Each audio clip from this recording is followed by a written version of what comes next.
guys, Assalamualaikum. Selamat tengah hari, dah pukul 11 lebih. Datang sini untuk tukar meter tu lah, meter yang dekat macam merah tu dengan nampak biru-biru lah. Cik Suami dekat situ, nak tukar kat situ lah.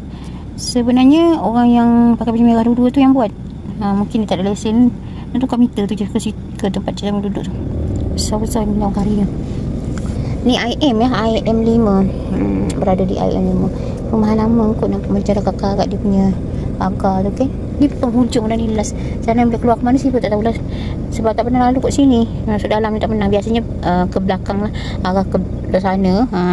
Rumah doktor tu, dekat simpang. Pernah Cik Suami buat kalau ikutkan. Alhamdulillah.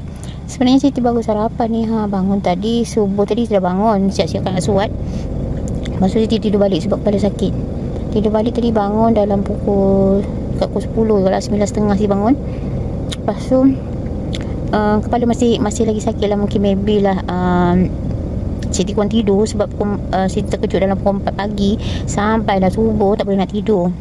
Jadi Siti pun dalam pukul 8 rasanya baru nak tidur. 8, 7.30 macam tu lah baru start nak tidur balik.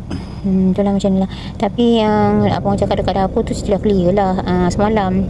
Cumanya makanan ayam je tak keluar lagi. Nanti sebab balik baru dia yang clear lah macam tu. Biasanya kain Siti akan basuh belah petang, Alung akan pergi keringkan. Sebab ni musim hujan kan, mana nak Siti kat luar Siti nak mengangkut lah. Pasal dia hujan nak mengambil. Lalas Siti buat macam tu je. Dia tak ada baju pun Siti akan basuh petang, Alung pergi keringkan dekat mesin. Macam tu je lah.